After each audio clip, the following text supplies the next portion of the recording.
Hello friends, welcome back మంత్ర 5 news. ఇప్పుడు మన Telangana government పెద్ద ఒక హాట్ టాపిక్. అసలు హైదరాబాద్లో ఇలాంటిది జరుగుతుందా, అసలు జరుగుద్దా అని ఎవరు అనుకొని ఉంటారు. కానీ ఒకటి తీసుకొచ్చారు మన గవర్నమెంట్, అది మీ అందరికీ తెలిసే ఉంటుంది. సో దాని పేరే హైడ్రా సంస్థ. ఈ హైడ్రా సంస్థ ఏదైతే ఉందో, మంచి అనేది ఎంత చేస్తుందో చెడు కూడా అంతే జరుగుతుంది. అంటే చెడు ఏ విధంగా జరుగుతుంది అని అంటే, ఒక మధ్యతరగతి కుటుంబం, ఒక పేద కుటుంబం కన్నీటి పర్వతం అవుతుంది. ఎన్నో కలలు కానీ ఎంతో కష్టపడి డౌన్ టు ఎర్త్ వచ్చి కష్టపడి ఈఎంఐల రూపంలో కానీ, ఇంకే రూపంలో కానీ, సేవింగ్స్ రూపంలో కానీ పెట్టుకొని ఒక 50 లక్షలు, 1 కోటి రూపాయలు పెట్టి ఇల్లు కట్టుకొని ఉంటాను. అది కాస్త ఇప్పుడు బఫర్ జోన్ అని, FTL జోన్ అని హైదరాబాద్ వచ్చి కూల్చేస్తున్నారు. దీనివల్ల ఒక మధ్యతరగతి కుటుంబం రోడ్డు పాలవుతుంది. వాళ్ళకున్న సేవింగ్స్ అన్నీ ఈ రూపంలో వచ్చిన వెంటనే అవన్నీ నేలపాలైపోతున్నాయి.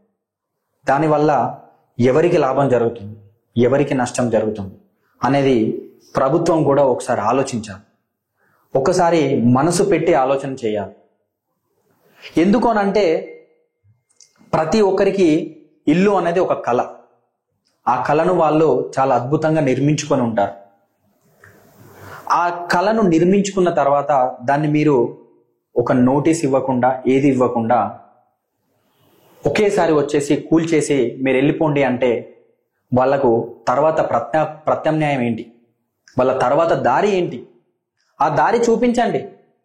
ఆ దారి చూపించిన తర్వాత మీరు కూల్ చేసుకొని వాళ్ళ దగ్గరికి వెళ్ళి మాట్లాడుకొని ఇది అది అని ఎక్స్ప్లెయిన్ చేసి, మీకు ఒక ప్రత్యామ్నాయం ఇస్తున్నాం, ఇక్కడ ఉండండి అని చెప్పేసి వాళ్ళను కూర్చోబెట్టి వాళ్ళు ఫస్ట్ వాళ్ళకు కన్నీళ్లు రాకుండా చేసి, ఇది అమ్మ జరిగింది, ఇది అమ్మ జరిగింది, ఇది అయ్యా జరిగింది అని ఎక్స్ప్లెయిన్ చేసి, అది కదా చేసి మీరు వాళ్ళకు ప్రత్యామ్నాయం చూపించి వాళ్ళను అక్కడ నుంచి వెళ్ళగొట్టి, వాళ్ళ కళ్ళ ముందు కాకుండా వాళ్ళకు ఒక ప్రత్యామ్నాయం చూపించి ఆ ఇంటిని పడగొట్టాలి.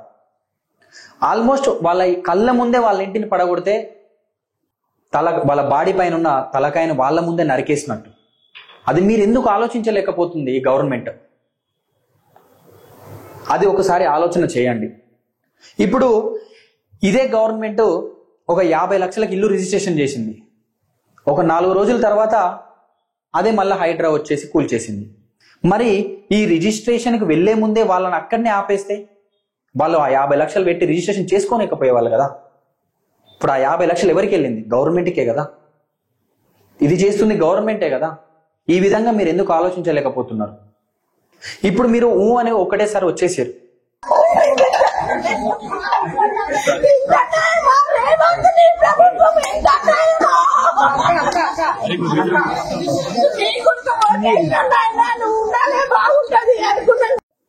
ఒక 10 రోజులు 5 రోజులు టప్పామని కూల్చేస్తున్నారు. ఒక నెల రోజులు 2 నెలలు టైం ఇవ్వండి. ఎన్నో పనులు ఆగిపోయి ఉన్నాయి బయట. రాష్ట్రంలోని ప్రజలకు కావలసిన పనులు ఎన్నో ఆగిపోయి ఉన్నాయి. విద్యార్థులకు కానీ, నిరుద్యోగులకు కానీ, ముసలి వాళ్ళకు కానీ, రైతులకు కానీ, ఆడవారికి కానీ, నిరుద్యోగ యువతకు కానీ.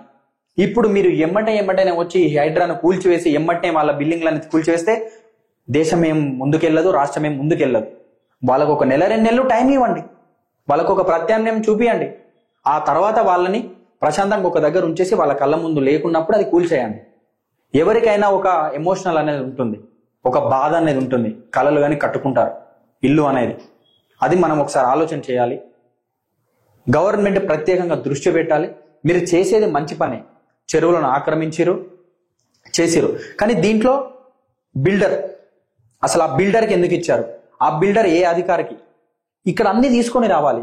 మీరు నిజంగా ఒక నిజాయితీ పరంగా ఈ హైడ్రా సంస్థ వెళ్తుంది అన్నప్పుడు, జనాలకు మంచిగా వెళ్తుంది అన్నప్పుడు, జనాలలో మీ యొక్క హైడ్రా అనేది మంచి జరగాలి, మీ హైడ్రా సంస్థ అనేది ఒక మంచి అనుకున్నప్పుడు ఖచ్చితంగా ఇది అధికారి ఎవరైతే అది మంజూరు చేశారో అధికారి, ఎవరైతే బిల్డర్ తీసుకొచ్చి ఇచ్చారో ఆ బిల్డరు, అందరితో సహా అందరూ శిక్షార్హులను చేయాలి.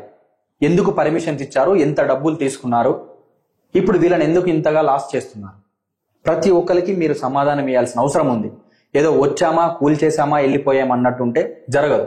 చిన్నప్పటి నుంచి కష్టాలు చేస్తున్నాము, 30 సంవత్సరాల నుంచి కష్టాలు చేస్తున్నాము సార్. ఇలా కాదు, ఒక పండుగ కూడా ఒక ఇంటి మా పిల్లలకు ఉండాలని మేము ఇల్లు కట్టుకున్నాం. ఆ ఇల్లుకి వచ్చి నువ్వు యాడ్నో కోనకు ఈ డబుల్ బెడ్రూమ్ ఇస్తా మేము 2 కోట్లు. సో దయచేసి ఆలోచన చేయండి. ఆలోచన చేస్తే అందరికీ మంచిది.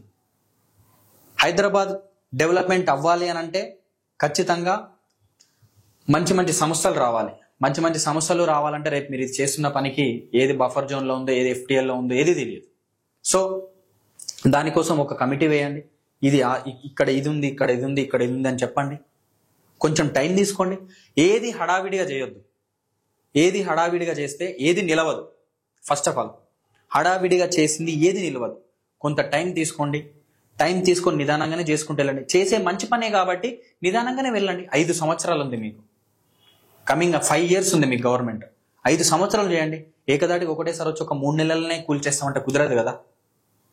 సో గవర్నమెంట్ ఖచ్చితంగా టైం ఇచ్చి, ప్రత్యేకించి పేదవాళ్ళు, మధ్యతరగతి వాళ్ళు వాళ్ళ కళల కోసం కట్టుకున్న ఇళ్ల పైన మాత్రం ప్రత్యేకంగా దృష్టి సారించాలి. దృష్టి సారించి వాళ్ళ ప్రత్యామ్నాయం చూపియండి.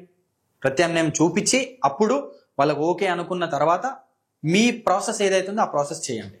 కానీ ఈ పద్ధతి కరెక్ట్ కాదు. రావడం, కూల్చేయడం, వెళ్ళిపోవడం, ఇది పద్ధతి కరెక్ట్ కాదు. దయచేసి నేను రేవంత్ రెడ్డి గారి ప్రభుత్వాన్ని, కాంగ్రెస్ ప్రభుత్వాన్ని రిక్వెస్ట్ చేస్తున్నాను. ఖచ్చితంగా మీరు మంచి చేస్తారని జనాలు మీకు ఈ అవకాశం ఇచ్చారు. 10 సంవత్సరాలు కేసీఆర్ ప్రభుత్వాన్ని పక్కకి నెట్టేసి మీ యొక్క గవర్నమెంట్ వస్తే బాగుంటుంది, మీరు వస్తే బాగుంటుందని మిమ్మల్ని నమ్మి ప్రజలు మీకు ఓటేశారు. సో మీరు అది ఈ 5 సంవత్సరాలే ఉంచుకుంటారా, ఇంకొక 15 సంవత్సరాలు ముందుకు నడుపుకుంటారా అనేది మీ చేతిలోనే ఉంది. నిలబెట్టడం చాలా కష్టం. పడగొడతాం ఒక్క నిమిషం, ఒకే ఒక్క నిమిషం. ప్రతి ఒక్క మధ్యతరగతి కుటుంబం, ప్రతి ఒక్క పేద కుటుంబం మంచిగా ఉండాలి. సో మీరు దయచేసి ఇది ఒక్కసారి ఆలోచన చేసి దీనిపైన మళ్ళీ ఒక కమిటీ వేసి ఒక ఆలోచన చేసి తర్వాత తగు చర్యలు తీసుకోండి. ఇదే మా యొక్క మంత్ర 5 న్యూస్ ఛానల్ యొక్క రిక్వెస్ట్, ప్రతి ఒక్కరి రిక్వెస్ట్. నిలబెట్టడం చాలా కష్టం. పడగొడతాం ఒక్క నిమిషం, ఒకే ఒక్క నిమిషం. Thank you all.